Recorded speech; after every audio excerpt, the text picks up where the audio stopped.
요즘에는 핸드폰이 있기 때문에 공중전화가 다 없어졌죠. 한 언제쯤부터 없어졌을까요? 네, 예전에 한 30년에서 30년은 넘었고 40년은 안 된 것 같은데 미국에서 공중전화를 사용하던 한국인이 이 총으로 좀 이렇게 뭐라고 해야 되나 살해당하는 그런 좀 어처구니 없는 사건이 있었습니다. 이유가 뭐였냐면 우리나라 사람은 이렇게 전화 걸 때 이렇게 많이 눌렀거든요. 근데 이렇게 공중전화에서 이렇게 번호를 누르고 있으니까 뒤에 있는 사람이 자기한테 이렇게 하는 줄 알고 총으로 쏴서 죽인 거였습니다. 그러니까 이게 우리나라 사람은 이게 욕인 줄을 잘 몰랐었거든요.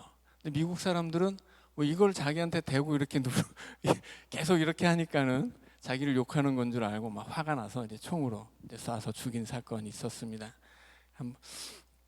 너무 굉장히 오래된 얘기지만 굉장히 인상적이어서 이렇게 어떤 그 문화가 다를 때는 이렇게 받아들이는 것이 너무 다르고 표현의 방법이 이렇게까지 다르구나 싶어서 아직도 기억에 남는 사건이었습니다. 그럼 몸짓뿐만이 아니라 언어도 마찬가지예요. 시대에 따라서 혹은 나라에 따라서 혹은 어떤 집단에 따라서 같은 단어라도 사용하는 뜻이 다릅니다.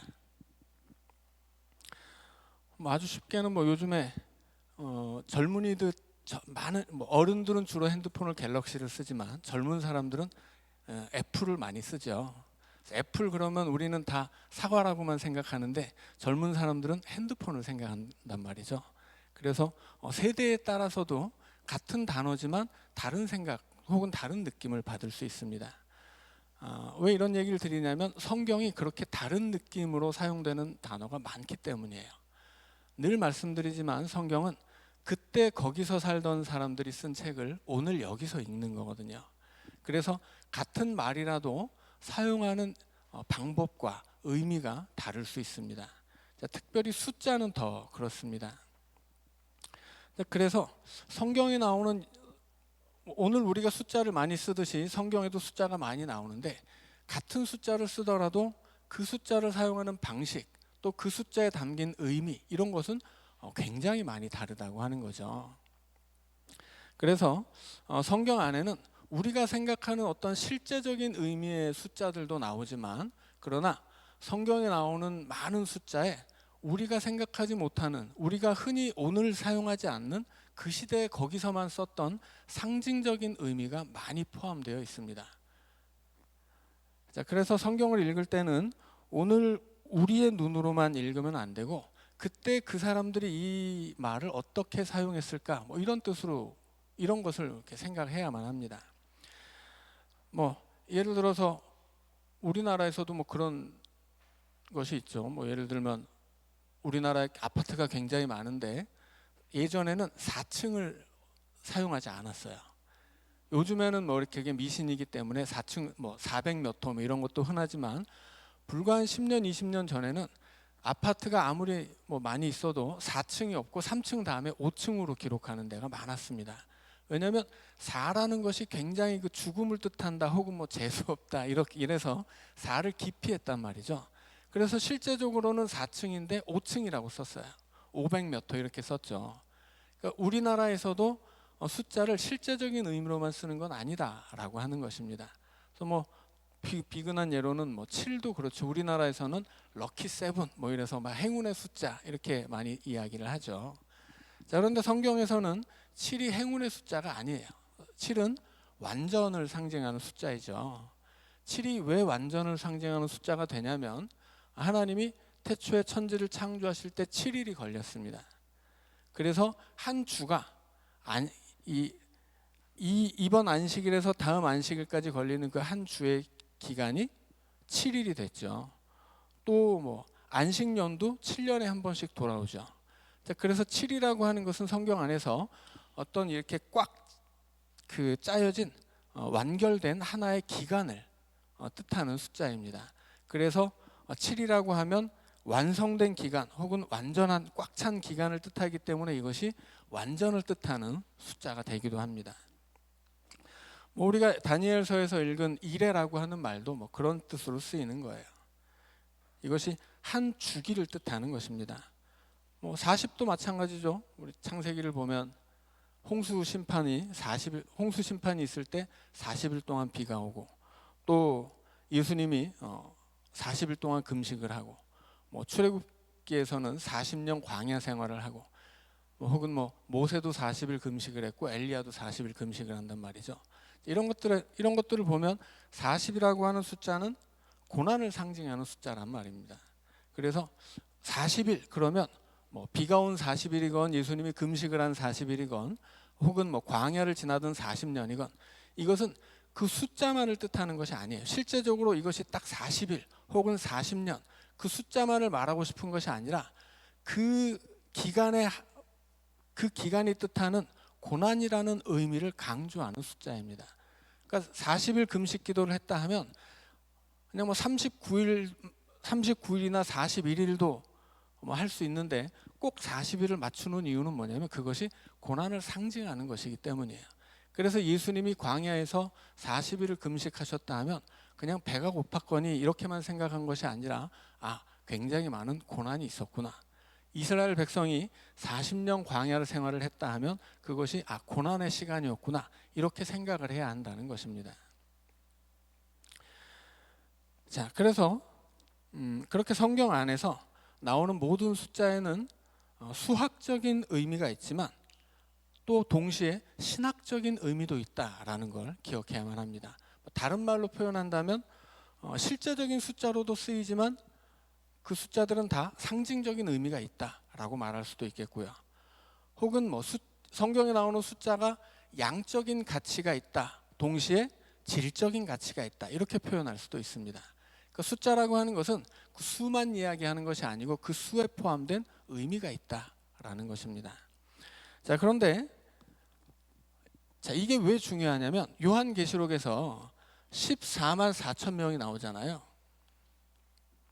신천지에서는 이 숫자를 실제적인 숫자라고 이해를 합니다. 그런데 제가 여태까지 말씀드린 것처럼 이 숫자는 상징적인 숫자예요. 그러니까 그 옛날에 이스라엘 사람들은 14만 4천을 이야기할 때 실제적으로 한 명, 두 명 세서 14만 4천 명을 센 것이 아니다라고 하는 것입니다. 자, 뭐 이런 이야기들이 이게 뭐 대표적인 이야기죠. 재밌는 것은 신천지에서 처음에 신천지가 시작할 때 14만 4천 명을 목표로 막 포교 활동을 했단 말이에요. 그런데 어느새 50만이 넘어버렸어요. 그럼 이제 14만 4천 명이 훨씬 넘어버렸거든요. 그래서 어떻게 하냐면 이제 신천지 안에서는 시험을 봅니다. 시험을 봐가지고 합격한 사람들만이 14만 4천 명 안에 들어가는 거예요. 그리고 열심히 포교를 해서 전도의 열매를 맺은 사람들만이 뭐 여기에 들어간다. 혹은 그게 안 되면 그래서 이 14만 4천의 자격을 획득하기 위해서 심지어는 전도를 못하면 뭐 돈 얼마 140만 원인가를 뭐 내도록 그렇게 한다고도 해요. 그래서 이렇게 성경에 나오는 숫자를 오늘 우리가 사용하는 방식의 어떤 실제적인 의미, 수학적인 의미로 사용하면 얼토당토 않는 이야기가 나오는 것입니다.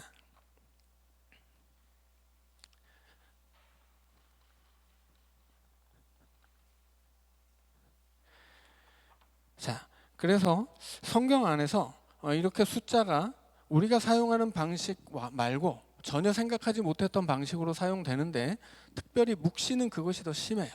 예언도 마찬가지입니다. 그래서 그 사례를 한번 보고 우리가 함께 본문을 살펴보도록 하려고 합니다.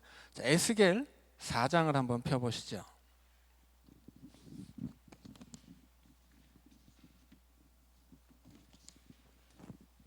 자, 에스겔 4장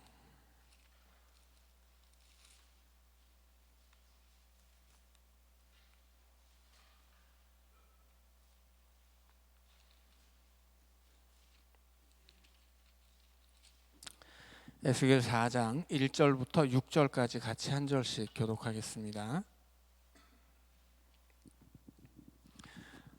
한 절씩 교독하죠. 너 인자야, 토판을 가져다가 그것을 내 앞에 놓고 한 성읍 곧 예루살렘을 그 위에 그리고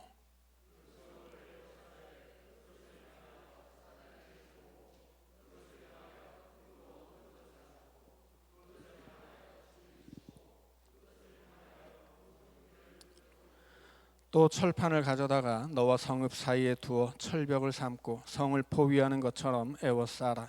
이것이 이스라엘 족속에게 징조가 되리라.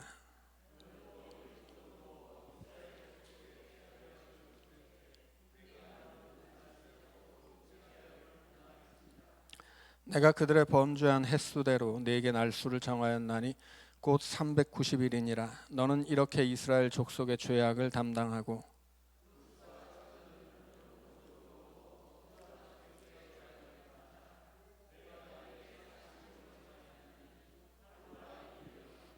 아멘. 자, 에스겔은 어떤 사람이냐면 본래 제사장이었습니다. 그런데 바벨론으로 잡혀가죠. 바벨론으로 잡혀가서 예언자로서 활동을 합니다. 이 에스겔이 예언한 것은 우리가 나라가 망하고 바벨론에 잡혀왔지만 우리만 잡혀온 것이 아니라 하나님이 여기 함께 오셨다 하는 것입니다. 그래서 에스겔이 본 환상에서 하나님의 보좌에는 바퀴가 달려 있어요. 왜냐하면 그 바퀴가 달려있기 때문에 하나님의 보좌는 하나님의 백성이 가는 곳 어디라도 따라간다는 뜻입니다. 그래서 에스겔의 환상이 보여주는 하나님은 바벨론으로 잡혀온 하나님의 백성과 함께 바벨론으로 오시는 하나님이에요. 그리고 그 하나님은 반드시 다시 이제 하나님의 백성들을 데리고 고향으로 데려가시는 하나님입니다.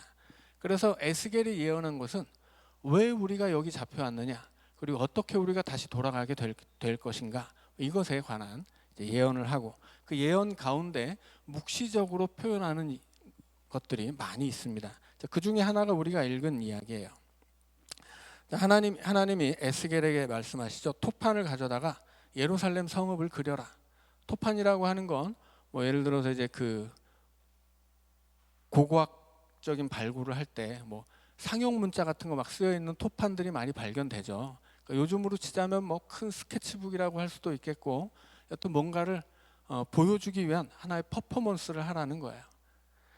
자, 어떤 퍼포먼스를 요구하시냐면 토판을 가져다가 예루살렘 성읍을 그려라. 뭐 토판이 이만하다면 여기에 예루살렘 성읍을 그리라고 하는 것입니다. 자, 그 다음에 이 성읍을 둘러싸고 있는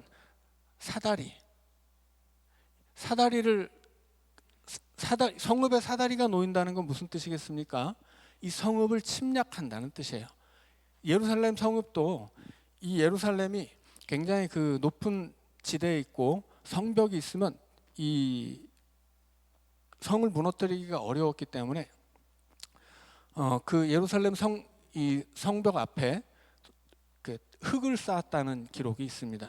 그래서 이 성을 무너뜨리기 위해서는 사다리를 걸쳐서 넘어가기도 하고, 이 성벽 높이만큼 흙에 산을 쌓아서 넘어가기도 하고, 그리고 이 성벽을 무너뜨리기 위해서 공성퇴를 갖다가 사용하기도 하죠. 그게 하나님이 시키신 말씀이에요.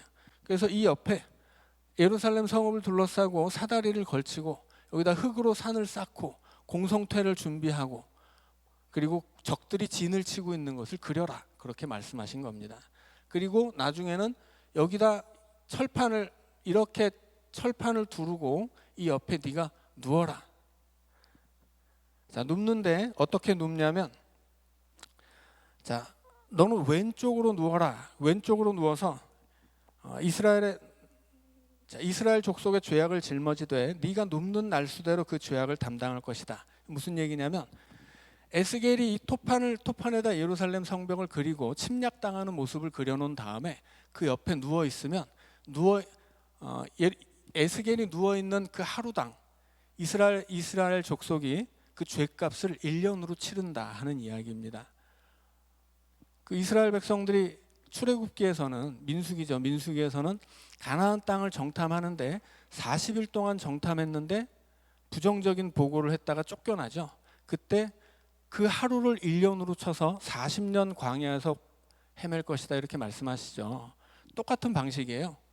여기서 에스겔이 이스라엘의 죄악을 상징하는 퍼포먼스를 벌이고 하루를 누워 있으면 1년을 그 죄값을 치르게 한다는 것입니다. 그런데 며칠을 누워 있으라고 하냐면 390일이에요. 1년이 넘도록 에스겔이 토판을 그리고 이제 누워 있게 됩니다. 왼쪽으로만 누워 있는데 이것은 이스라엘의 죄악이에요. 여기서 이스라엘은 이스라엘 민족이 아니고 북왕국 이스라엘입니다. 자, 그 다음에 다시 이번에는 그 다음에는 오른쪽으로 누우라고 합니다. 오른쪽으로 누울 때는 유다의 죄를 짊어져야 하는 거야. 그 기간은 40일입니다. 이것은 남왕국 유다의 이야기죠. 그래서 북왕국 이스라엘과 남왕국 유다의 죄값을 400 합치면 며칠이에요? 430일이죠. 430일 동안 너희들이 얼마나 많은 죄를 지었는지를 에스겔을 통해 에스겔 네가 보여줘라 하는 이야기입니다. 그러면 네가 누워있는 그 날수대로 하루를 1년 잡아서 그 죄값을 받게 하겠다 하는 말씀입니다. 그러면 430일을 누워있으니까 어떻게 됩니까? 430년을 죄값을 받아야 돼요. 그런데 이스라엘 백성 북이스라엘과 남유다가 합쳐서 430년이나 죄값을 치르나요? 그렇지 않습니다. 북이스라엘은 나라가 성립한 뒤에 얼마 되지도 않아 200년도 안 돼서 멸망했어요. 그러니까 430년이나 무슨 죄값을 치를 일은 없는 거죠. 그러면 이게 도대체 무슨 얘기냐 하는 것입니다. 자, 이것은 출애굽기 12장 40절 41절의 말씀을 에스겔이 사용한 거예요. 거기서 무슨 얘기를 하냐면 하나님이 이스라엘 자손이 애굽에 거주한 지 430년이다 그렇게 말씀합니다. 이 430년은 에스겔이 보여준 430일은 이스라엘 백성이 치러야 할 죄값 430년인데 죄값을 다 치르면 어떻게 됩니까? 죄값을 치른다는 것은 이제 그 죄에 대한 대가를 다 치렀으니까 그 죄가 씻어진다는 뜻이고 용서받는다는 뜻입니다. 그런데 이 430일은 실제적으로 430년을 죄값을 치르게 한다는 뜻이 아니에요. 이 430년은 출애굽기에서 이스라엘 백성들이 애굽에서 노예 생활을 하던 때입니다. 그래서 이 430년이 지나면 어떻게 되냐면 430년이 지나는 그 해에 이스라엘 백성들은 애굽을 탈출해서 출애굽해서 가나안으로 떠나게 되는 거예요. 그러니까 이 430년 에스겔이 보여준 430일은 이스라엘 백성이 치러야 할 죄값 430년인데 이것은 실제적인 숫자로서 430년이 아니라 상징적인 숫자인 거예요. 뭘 상징하는 것이냐면 이스라엘 백성들이 애굽에서 노예로 살던 시간입니다. 그래서 이스라엘 백성들이 애굽에서 노예로 살던 430년이 다 지나면 출애굽한단 말이에요. 그 죄값을 다 치렀기 때문에. 자, 그래서 에스겔이 말하고 있는 것은 무엇이냐면 그 옛날 이스라엘 백성들이 애굽에서 430년이 지난 다음에 출애굽했듯이 이제 바벨론에서 죄값을 치르고 있는 이스라엘 백성들이 그 죄값을 다 치르면 제2의 출애굽을 할 것이다 라고 말하는 것입니다. 그러니까 이 430년은 실제로 430년이라는 시간을 말하는 것이 아니고 죄값을 치르는 기간을 그것이 몇 년이든 간에 본래는 70년이지만 그거를 그 옛날 애굽에서 노예로 살던 430년을 가져다가 상징적인 의미의 숫자로 보여준 거예요. 자, 그래서 묵시에서 사용하는 이 숫자가 이런 식이다라고 하는 거예요. 분명히 430일 누우면 430년의 죄값을 치른다고 했는데 실제적인 내용은 430일이나 430년과 아무 상관이 없어요. 정말 말하고 싶은 것은 무엇이냐면 바벨론에서 죄값을 치르는 70년이 지나면 그 70년조차도 이제 그것을 살고 있는 동안에는 몰랐죠. 오늘 우리니까 알 수 있는 거죠. 바벨론에서 죄값을 치르는 그 시간을 430년이라고 말하고 그 죄값을 치르는 시간이 다 지나면 그 옛날 우리 이스라엘 민족이 애굽에서 출애굽을 했듯이 오늘 바벨론에서 노예로 살고 있는 이스라엘 민족이 죄값을 다 치르는 날 제2의 출애굽을 할 것이다. 그렇게 말하는 것입니다. 그래서 에스겔은 이스라엘의 회복을 제2의 출애굽으로 설명한 거예요. 자, 오늘 다니엘은 이스라엘의 회복을 희년으로 설명합니다.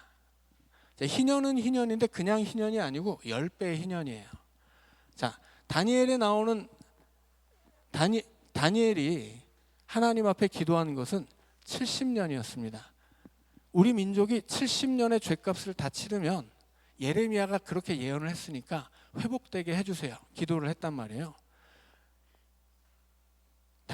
전에도 말씀드렸지만 다니엘이 이 70년 만에 회복되게 해달라고 하는 기도를 하나님 앞에 드릴 때 제일 먼저 한 것은 죄를 자복하는 겁니다. 자기 자신의 죄와 이스라엘의 죄를 자복하는 거예요. 왜 자복하느냐?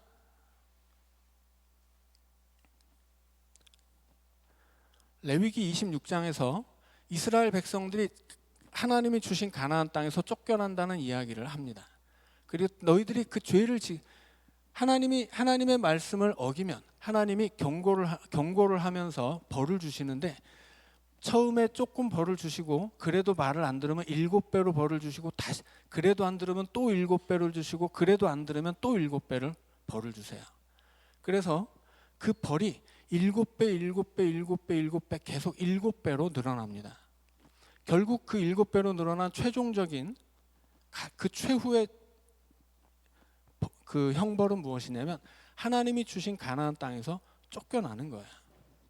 그런데 그렇게 하나님이 주신 가나안 약속의 땅에서 쫓겨나고 다른 민족의 땅에서 원수의 땅에서 노예가 되어 살고 있을 때 너희들이 죄값을 다 치르고 그 다음에 자기 자신의 너희 조상의 죄와 너희의 죄를 자복하면 내가 언약을 다시 기억하고 돌아오게 하겠다. 그렇게 약속을 합니다. 그래서 다니엘은 자기가 짓지도 않은, 물론 자기의 죄도 자복하지만 자기가 짓지도 않은 이스라엘의 죄를 자복해요. 그리고 하나님 앞에 내가 자복했습니다라고 몇 번을 강조합니다. 그 이유가 뭐냐면 하나님이 레위기에서 분명히 그렇게 말씀하셨기 때문이에요. 그러니까 다니엘이 기도하기를 작정하고 기도하는데 그냥 자기가 기도하기를 원하니까 자기 마음대로 기도한 것이 아니라 이미 레위기에서 주어진 말씀에 의거해서 그 말씀대로 기도를 한 것입니다. 왜 말씀대로 기도해야 되냐면 하나님이 주신 말씀대로 언약의 저주를 받아서 외국으로 쫓겨났기 때문이에요. 그래서 언약의 하나님의 말씀대로 받는 형벌에서 다시 회복되려면 하나님의 말씀대로 회개를 해야 하기 때문입니다. 그래서 자복을 해요. 자복을 하고 바라는 것은 예레미야가 예언한 대로 우리 민족이 70년 만에 회복될 수 있도록 기도를 한 것입니다. 그런데 하나님의 응답은 뭐였어요? 아니 70년이 아니라 71회다. 71회는 70 곱하기 7이라고 말씀드렸죠. 자, 70 곱하기 7은 몇 년입니까? 490년이죠. 자, 490에서 10을 빼면 뭐예요? 49예요. 자, 이 49가 왜 중요하냐면 레위기 25장을 보면 오늘 시간이 많지 않으니까 좀 제가 차분히 성경을 읽어가면서 설명을 하려고 했는데 시간이 너무 많이 걸릴 것 같아서 그냥 설명을 드릴게요. 레위기 25장에는 안식일에 관한 이야기가 있습니다.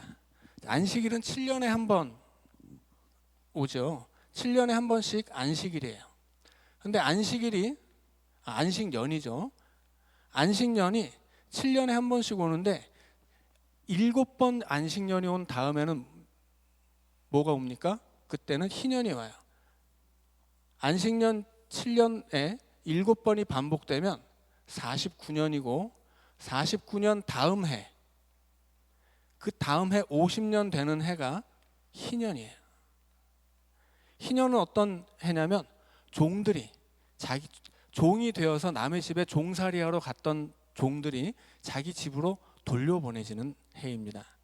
그래서 이 안식년은 하나님이 이스라엘 백성들에게 명령하신 해이고 안식년이 7번 반복된 그 다음에 맞이하는 희년도 마찬가지로 하나님이 명령하신 법이에요.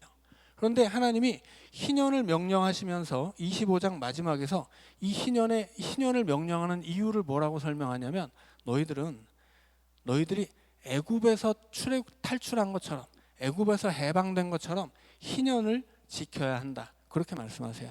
그러니까 이 희년은 출애굽의 사건을 이스라엘의 역사 속에서 계속 반복하는 계기입니다. 그러니까 출애굽이라고 하는 것이 과거에 한 번만 있었던 역사가 아니라 하나님이 끊임없이 자기 백성을 해방하신다는, 자유하게 하신다는 그 사실을 50년마다 희년을 통해서 이스라엘 백성들이 알게 하신다는 거예요. 자, 그래서 49년 다음 해 희년인데 하나님이 다니엘에게 70 곱하기 7년이라고 이야기하세요.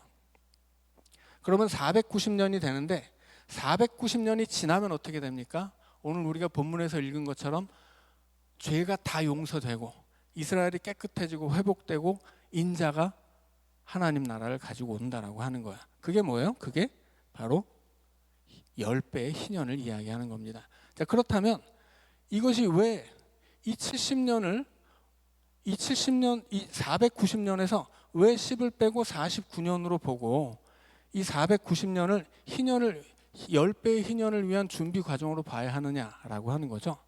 자, 그것은 레위기 26장을 보면 알 수가 있습니다. 자, 우리 레위기 26장 한번 보시죠.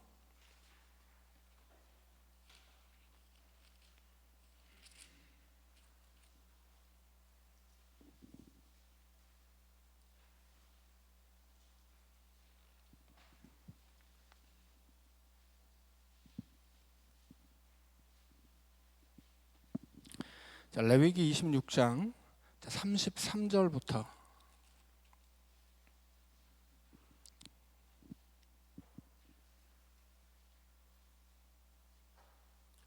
자, 33절 34절 같이 읽습니다. 시작. 내가 너희를 여러 민족 중에 흩을 것이요 내가 칼을 빼어 너희를 따르게 하리니 너희의 땅이 황무하며 너희의 성읍이 황폐하리라. 너희가 원수의 땅에 살 동안에 너희의 본토가 황무할 것이므로 땅이 안식을 누릴 것이라. 그때 땅이 안식을 누리리니. 자, 지금 여기서 지금 이 레위기는 모세가 가나안 땅으로 들어가는 이스라엘 백성들에게 주신 말씀, 유언처럼 주는 말씀인데 여기서 이미 가나안 땅에서 쫓겨날 것이 예언되어 있어요. 그렇게 예언하는 이유는 가나안 땅에 들어가서 이스라엘 백성들이 하나님을 거역할 때 하나님이 그들을 징계하고 돌이키게 하기 위해서 징계를 하시는데 계속해서 7배씩 그렇게 징벌을 하시다가 최후의 결국은 그 땅에서 쫓겨나게 된다는 이야기입니다. 자, 그런데 그 땅에서 쫓겨날 때 너희들은 원수의 땅에 잡혀가서 고생하겠지만 그때 너희들이 살고 있는 이 가나안 땅은 안식할 것이다. 그렇게 이야기합니다. 그래서 이것을 이 레위기에서 모세는 이스라엘 백성들이 바벨론의 포로로 잡혀가는 그때를 가나안 땅의 안식년이라고 이야기하는 거예요. 그 안식년이 7번 반복되었을 때 그 다음 해에는 어떤 사건이 어떤 해냐면 그 다음 해가 희년인 거죠. 자, 그래서 이 레위기 26장에서 7배의 징벌이 계속해서 나오죠. 그래서 다니엘은 70년의 이야기를 했는데 하나님의 응답은 7배의 형벌이에요.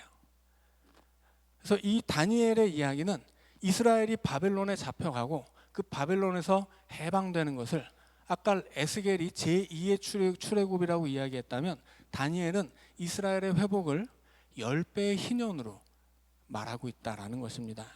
그래서 다니엘이 70년을 놓고 기도했지만 하나님은 7배의 형벌을 이야기하시고 결국 숫자로 따지면 490년이지만 490년이 중요한 것이 아니고 중요한 건 그 다음에 오는 거죠.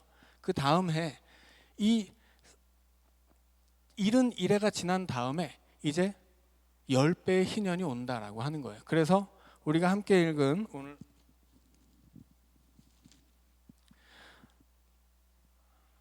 허물이 그치며 죄가 끝나며 죄악이 용서되며 영원한 의가 드러나며 환상과 예언이 응하며 또 지극히 거룩한 이가 기름 부음을 받으리라.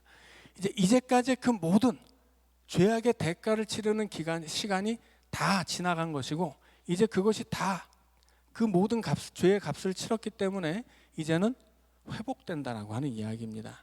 그래서 지금 다니엘이 71회라는 숫자를 통해서 말하고 싶은 것이 무엇이냐라고 하는 거죠. 그래서 이것은 실제적으로 다니엘이 살고 있던 시대에서 490년이 지나면 이스라엘이 회복된다 그런 이야기가 아니고, 다니엘은 490이라는 71이라는 숫자를 통해서 이스라엘의 해방과 회복을 희년으로 설명하고 있다라고 하는 것입니다. 그래서 우리가 다니엘서를 읽을 때 오늘 우리가 생각하는 방식의 숫자를 그대로 여기다 대입해서 71이면 70 곱하기 7이니까 490년이 지나는 것이구나. 그래서 어떤 분들은 이 이스라엘의 역사를 490년에 맞춰서 해석을 해요. 이제 그런 걸 이제 세대주의라고 하는데, 굉장히 좋지 않은 이단들의 해석 방법이죠.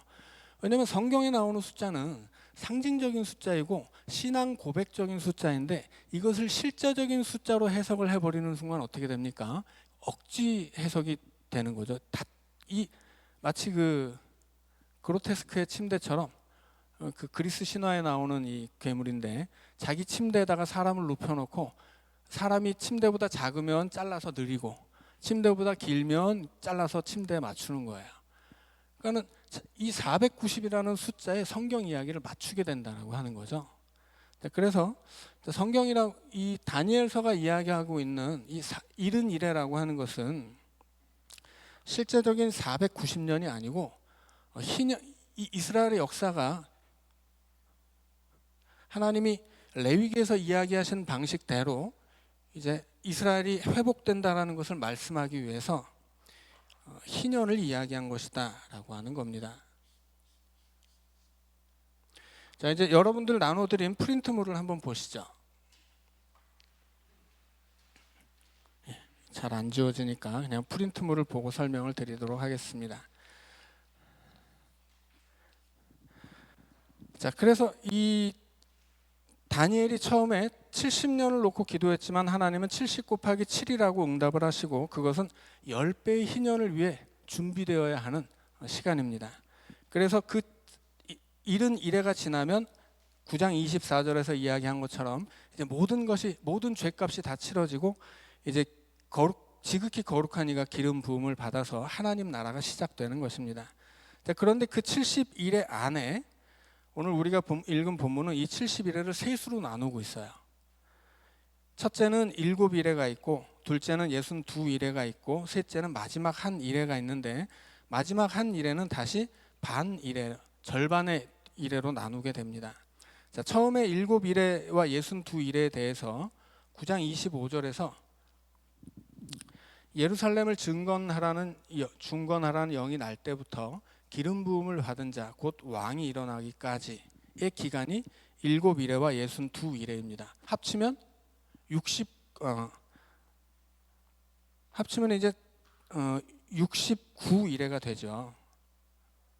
그리고 마지막 한 일회가 남게 되는데, 마지막 한 일회 전에 예루살렘을 증건하라는 영은 고레스 칙령이라고 합니다.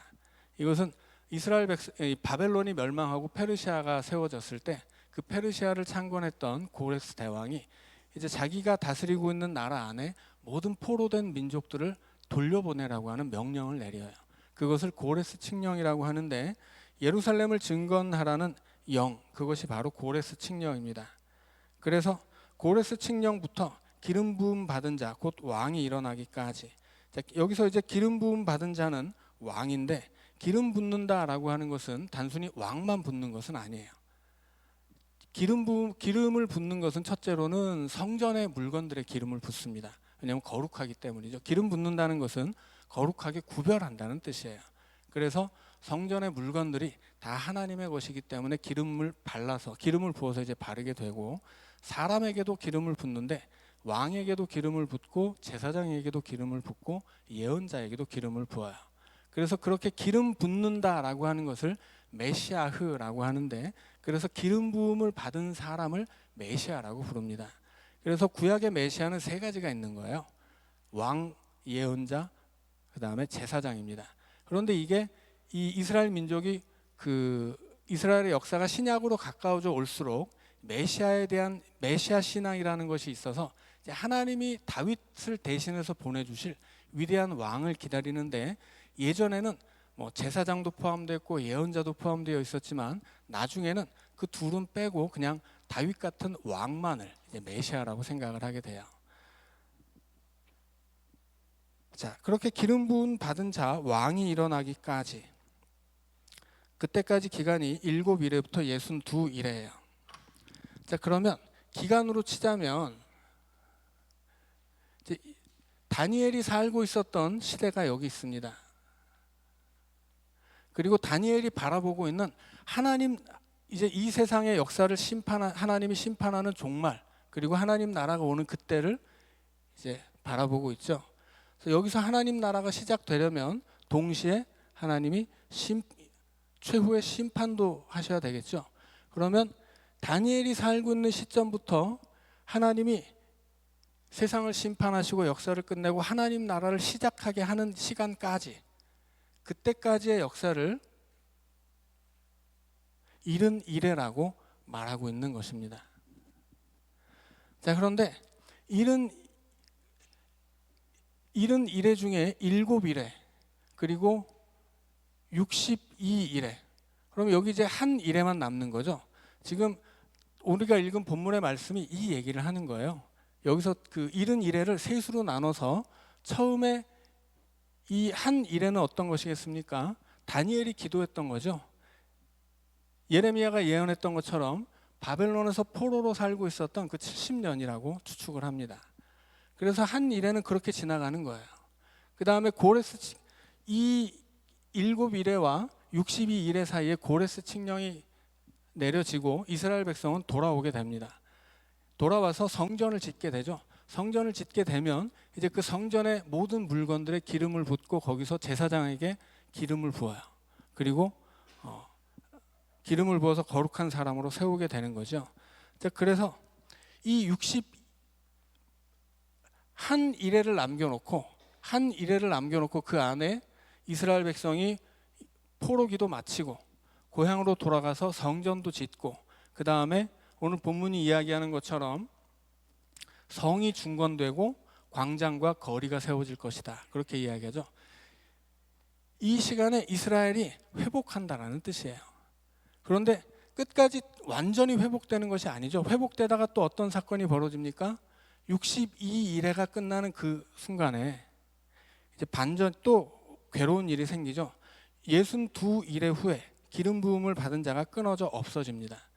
기름 부음 받은 자가 끊어져 없어진다는 이야기는 뭐냐면, 이 시기에 전에 이제 말씀드린 것처럼 셀류코스 왕국의 그 안티오쿠스 4세가 이제 스스로는 에피파네스라고 하고 남들은 에피마네스라고 하죠. 그러니까 안티오쿠스 4세가 이스라엘에 쳐들어와서 성전을 없애버립니다. 제단을 치우고 거기다 돼지를 잡아서 제사를 드리고, 오늘 이야기하는 것, 오늘 멸망에 포악하여 가증한 것이 날개를 의지하여 선다고 27절에 이야기하죠. 성전에다가 제우스 신상을 세워요. 그래서 이 마지막 한 일회를 앞두고 이스라엘 민족 앞에 엄청난 절망스러운 사건들이 펼쳐진다고 하는 이야기입니다. 그래서 다니엘은 이 70일회가 다 지나면 하나님 나라가 시작될 것인데, 그때까지 포로기를 거쳐서 이스라엘이 회복되지만, 그래서 나라도 다시 건설되는 것 같지만 다시 한번 이스라엘은 절망을 맛보고 이 마지막 한 일회에는 엄청나게 많은 핍박과 환난을 당할 것이다, 그렇게 이야기하는 거예요.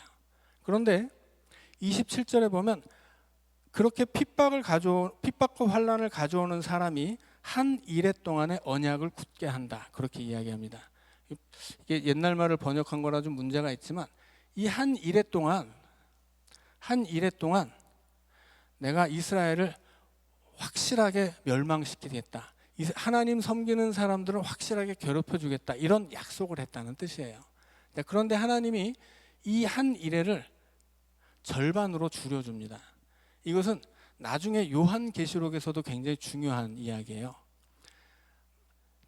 그러니까 다니엘이 지금 보고 있는 미래는 하나님 나라가 올 때까지 70일회가 걸릴 것인데, 이 70일회 안에 괴로움도 계속되지만 그러면서도 좀 회복되고 있는데, 마지막 하나님 나라가 오기 전에 엄청나게 큰 환난의 때가 있다라고 하는 거예요. 지금 다니엘은 그때를 바라보고 묵시를 기록하고 있는 것입니다. 그때 이 마지막 한 일에만 지나면 하나님의 나라가 올 테니까 우리 견디자, 그 얘기를 하고 있는 거예요. 그 얘기가 다니엘 마지막에서 12장 11절에서 매일 드리는 제사를 폐하며 멸망하게 할 가증할 것을 세울 때부터 1290일을 지낼 것이요. 1290일이 나오고요. 자, 그 다음에 기다려서 1335일까지 이르는 사람은 복이 있다 그럽니다. 자, 1335일에서 1290일을 빼면 며칠이냐면 45일이에요. 이 1290일과 1335일은 앞에서 7절에서 내가 들은즉 그 세마포 옷을 입고 강물 위쪽에 있는 자가 자기의 좌우 손을 들어 하늘을 향하여 영원히 살아계시는 이를 가리켜 맹세하여 이르되 반드시 한때 두때 반때를 지나서 성도의 권세가 다 깨지기까지, 그렇게 되면 이 모든 일이 다 끝나리라. 자, 한때 두때 반때는 뭡니까? 한 일의 절반을 이야기하는 거예요. 한때 두때 반때면 3.5죠. 이것은 한 일의 절반입니다. 그래서 하나님은 이 마지막 때를, 마지막 한 일의 그 괴로운 때를 절반으로 줄여주셨다고 하는 거예요. 이것이 요한계시록에서는 더 중요한 이야기인데, 이 한때 두때 반때 혹은 1260일 뭐 이런, 혹은 42개월 이런 얘기가 계속 나오는데 똑같은 이야기예요. 이것은 마지막 한 구간의 환란의 때를 절반으로 쪼개서 하나님이 이 환란의 때를 반으로 줄여준다는 뜻입니다. 그럼 무슨 얘기냐면, 그러니까 참아라 하는 얘기예요. 얼마 안 남았다, 금방이다. 그래서 지금 여기서도 다니엘은 이 한때 두때 반때를 이야기하고 그 다음에 나오는 것이 1290일이에요. 이게 뭐냐면 이 3년 반에 근접한 날이거든요. 그래서 이 한때 두때 반때를 1290일과, 이게 뭐 정확히 날짜로는 며칠인지는 우리가 알 수 없지만 대략적으로 1290일에서 1335일 뭐 요 정도 된다라고 하는 거죠. 그런데 마지막에 45일을 남겨두고 포기할 거냐라고 말하고 있는 거예요. 1290일을 지났는데 1335일까지만 참으면 복이 있다. 45일만 견뎌라 하는 이야기입니다. 그래서 이 마지막 한 때를 반때로 줄여줬어요. 근데 그래도 절반이라고 하는 때는 어떤 때예요? 오늘 이 다니엘 12장이 이야기하는 것처럼, 자, 매일 드리는 제사를 폐하며 멸망하게 할 가증한 것을 세울 때부터죠. 그러니까 지금 이 환란의 때를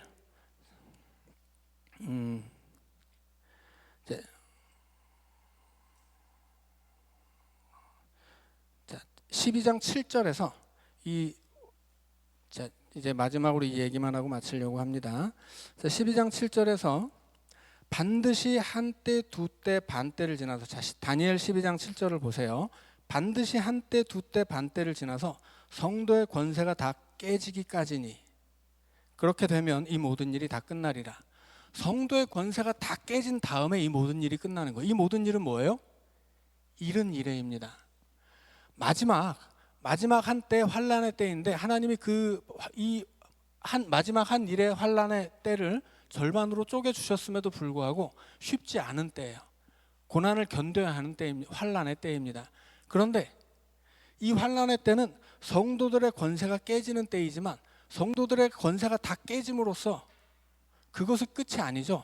성도들의 권세가 깨질 때 뭐가 오는 거예요? 마지막 하나님 나라가 오는 것입니다. 이것은 마치 예수 그리스도가 십자가에서 죽었을 때, 그때 하나님 나라가 이 땅에 임하는 것과 같아요. 이 세상에서 성도들의 권세가 다 깨졌을 때 그것은 패배가 아니다라고 하는 거예요. 이 세상에서 하나님의 백성들이 고통을 당하고 그렇게 저 외세의 침략을 받고 그렇게 고난의 삶을 살고 있는 그때 우리는 패배하고 있는 게 아니라 그 고난의 때가 꽉 차면 이제 하나님의 나라가 온다라고 하는 것입니다. 그래서 그 성도들이 이 땅에서 겪는 고통은 패배가 아니라 하나님 나라를 위한 발판이 되는 거예요. 그래서 이 고난의 때를 45일 남겨놓고 끝까지 견디는 사람은 복이 있다.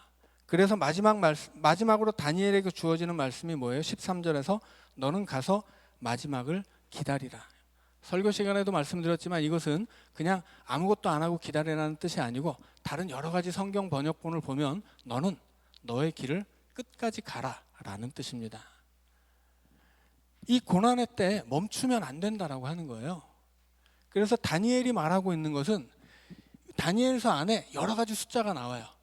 뭐 71에 이것도 잘 모르겠고 뭐 한때 두때 반때 뭐 이것도 잘 모를 만한 이야기인데 설명하면 다 할 수 있지만 좀 어려워요.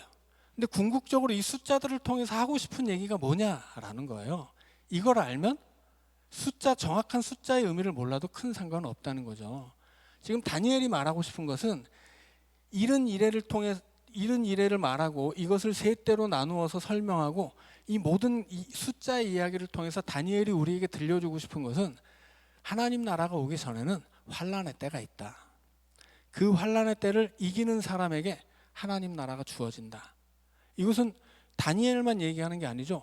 요한계시록에서도 수십 번 반복되고 있는 이야기가 이기는 자에게는 이라고 하는 말이에요. 이기는 자에게는 하나님의 나라가 이 땅에 임하기까지 우리를 성도들을 향해서 이 세상의 그 악한 권세들이 우리를 박해하고 환난을 주고 심지어는 잡아다 죽이기도 하는데 그럼에도 불구하고 그 모든 것을 이기는 자에게는 영원한 하나님 나라가 있다라고 하는 것입니다. 그래서 견디고 이겨라 하는 거예요.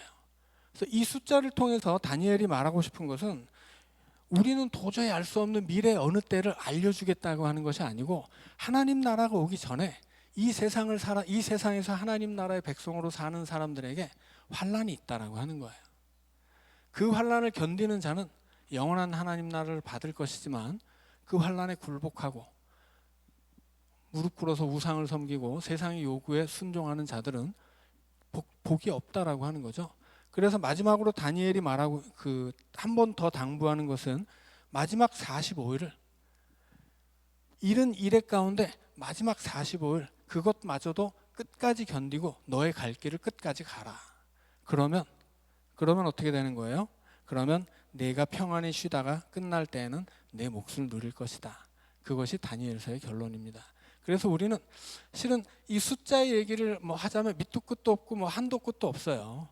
그렇지만 분명히 설명할 수는 있지만 여러분이 이해하기에는 좀 어려운 점이 많다고 하는 거죠. 근데 중요한 것은 이 숫자를 통해서 뭔가 진짜 실제적인 어떤 숫자, 실제적인 어떤 연도를 통해서 이 세상의 역사 속에서 나타나는 뭔가를 설명하는 방식으로는 해석해서 안 된다는 겁니다. 다니엘이 숫자를 통해서 말하고 싶은 것은 다니엘에 나오는 모든 숫자는 요한계시록도 마찬가지고 하나의 상징이에요. 그리고 다니엘서에서는 지금 바벨론, 페르시아, 그리스까지 나오죠. 바사와 헬라죠. 그리스까지 나오고 네 번째 나라는 뭔지 모르잖아요. 그 네 번째 나라가 요한계시록에 나와요. 그 네 번째 나라는 로마죠. 그래서 요한계시록은 로마의 멸망을 이야기합니다. 그런데 이것을 어떤 알 수 없는 미래에 관한 이야기로 바꿔버리면 그것은 정말 성경을 이 숫자에 꿰어 맞추게 되는 거예요. 그런데 성경에 나오는 숫자는 오늘 우리가 사용하는 그런 실제적인 의미의 수학적 의미의 숫자가 아니기 때문에 이 성경에 나오는 숫자를 그렇게 바꿔버리면 성경이 말하고자 하는 것을 잃어버리게 된다고 하는 거예요. 그래서 숫자에 대한 설명은 좀 되게 복잡해서 어렵지만 결국 이 숫자를 통해서 다니엘이 말하고 싶은 것은 하나님 나라가 올 때까지 고난이 있다. 이 고난을 견디는 자는 하나님 나라를 얻을 것이요. 그 고난 앞에 무릎 꿇으면 다 쓸데없는 일이 된다라고 하는 것입니다. 그래서 이 모든 숫자는 그 하나님 나라가 올 때까지의 일들을 숫자로 상징화해서 나타낸 것이고 결코 오늘 우리가 살아가는 어떤 역사의 구간들을 직접적인 그 수학적인 의미의 숫자로 산술적인 의미의 숫자로 설명한 것은 아니다라고 라고 하는 것을 이해하시면 되겠습니다. 자, 우리 기도하고 마치죠. 사랑의 하나님, 하나님 나라를 기다리는 오늘 우리의 삶에도 많은 어려움과 또 고난과 환난이 있습니다. 주님, 그러나 그 모든 삶의 어려움 가운데서도 믿음을 지키고 하나님 나라를 향한 소망을 붙잡으며 그 모든 환난의 때를 살아가는 동안 여전히 하나님이 우리와 함께 계시고 우리를 지켜주심을 믿게 하여 주시옵소서. 그래서 이 땅에서도 하나님 나라를 살아가는 하나님의 백성들이 인생에서 만나는 그 많은 어려움 때문에 믿음을 포기하지 않게 하시고 어떤 어려움이라도 믿음을 가지고 이겨내며 견딜 수 있는 그 믿음의 힘을, 그 단단한 믿음을 우리에게 허락하여 주시옵소서. 예수님 이름으로 기도하옵나이다. 아멘.